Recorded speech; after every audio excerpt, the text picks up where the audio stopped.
সারা দিন শেষে প্রচণ্ড গরমে অনেক কষ্ট হয়ে গেল ছেলেটাকে নিয়ে যেতে। আজকে বিপজ্জ সমস্যা হলো। সো গুড মর্নিং এভরিওয়ান, তোমরা সবাই কেমন আছো? আজকে আমি এখানে চলে যাচ্ছি আমার বাপের বাড়িতে। এখন বিকাল টাইম, আর এই যে গরমের কথা বলছিলাম, খুব কষ্ট হচ্ছে। সবথেকে বড় সমস্যা, আজকে আমার কাছে ক্যাশ নেই, অনলাইনে আমার কাছে পেমেন্ট রয়েছে। তো যাই হোক, সবার কাছে, সব টোটোওয়ালাদের কাছে তো অনলাইন থাকে না, তো সেই কারণে আমার এখন টোটোতে যাওয়াটা সম্ভব হয়নি বলে আমার হেঁটে হেঁটেই যাওয়া লাগছে। খুব একটা বেশি ডিস্টেন্স না, ওই হেঁটে হেঁটে যেতে 10-15 মিনিট লাগবে। তো এইখানে দেখো, আমাদের এখানে বলাইবালের নার্সারি আছে, এসে ঘুরে দেখতে পারো। খুব সুন্দর সুন্দর ফুল গাছ, ফল গাছ সবই পাবে। তো আমি এখন হাঁটতে হাঁটতে ছেলেকে নিয়ে চলে যাচ্ছি ওই বাড়ি। মা আজকে হঠাৎ করে ডেকে পাঠালো যে আয়, এখানে একটা জিনিস বানাবো। তো যাই হোক, গেলাম। আর এই যে দেখলাম, এখানে ড্রিম প্লেস, এটা একটা লজ। তোমার যে কোনো অকেশনের জন্য এটা বুক করতে পারো। যদি কোনো প্রয়োজন হয় তাহলে কমেন্ট করো, অবশ্যই আমি কন্ট্যাক্ট নাম্বার দিয়ে দেবো। তো যাই হোক, হাঁটতে হাঁটতে বাড়ির দিকে চলে যাচ্ছি। তো গেলাম, সবাই বাবুকে কোলে নিল, একটু ঘুরলো। তো তারপরে মা এগুলো নারকেলটা আগেই কুড়িয়ে রেখেছিল। নারকেলটা দেখো কুড়িয়ে ভালো করে ভেজে নিয়েছে, আর এর মধ্যে চিনি দিয়ে দিয়েছে। তো চিনি দিয়ে নারকেলটাকে লাল লাল করে ভেজে নেবো ভালো করে। নারকেলটাকে ভেজে নামিয়ে নিয়ে এর মধ্যে দেখো আমি কড়াইয়ের মধ্যে গরম জল দিয়েছি। গরম জলের মধ্যে একটু লবণ দিয়ে নিতে হবে। লবণ দিয়ে গুঁড়িটাকে দিয়ে আস্তে আস্তে নাড়িয়ে চাড়িয়ে সিদ্ধ মতন করে নিতে হবে।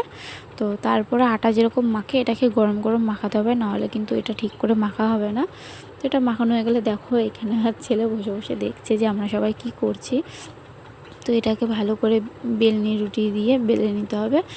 বেলার পরে যদি গরমটা যদি এটা ঠিকঠাক মাখানো হয়, সমস্যা হতে পারে। দেখলে প্রথমে ওটা একটু ছিঁড়ে গেল, বাট যাই হোক, পরে ঠিক করে এটাকে মাখানো হয়ে যাওয়ার পরে একটা গ্লাস দিয়ে গোল গোল শেপে এটাকে কেটে নিতে হবে। গোল গোল শেপে কাটার পরে তারপরে আমরা যে নারকেলের পুরটা বানিয়েছিলাম, এর মাঝখানে নারকেলের পুরটা দিয়ে এই বানিয়ে নিতে হবে ডিজাইন করে। বাট অনেকে ডাইস দিয়ে বানায়, তোমরা জানো এটাকে আমরা কুলি পিঠে বলি। তোমরা কি পিঠে বলো অবশ্যই জানিও। তো এটাকে আস্তে আস্তে আমি বানিয়ে নিচ্ছি, দেখো। তো জানি না কেমন হচ্ছে, আমি খুব একটা ভালো পারি না, তাও চেষ্টা করছি ভালো করার। তো এখানে পিঠেগুলোকে আমি সুন্দর করে শেপ করে বানিয়ে নিচ্ছি।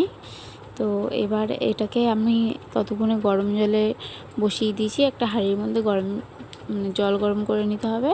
তো তার উপরে তোমরা ঝাঁঝরি থালা অথবা ফুটো ফুটো টাইপের যে গামলাগুলো হয়, সেইগুলো দিয়ে তার উপরে পিঠেগুলো দিয়ে নিতে হবে। পিঠেগুলো দিয়ে দেবো, দেওয়ার পরে একটা ঢাকনা বা থালা, যাই হোক, যেটা দিয়ে মিক্স হাওয়াটা যাবে না সেরকমভাবে ঢেকে নিতে হবে। দেখো এখানে পিঠেগুলো কী সুন্দর ভাপে গেছে।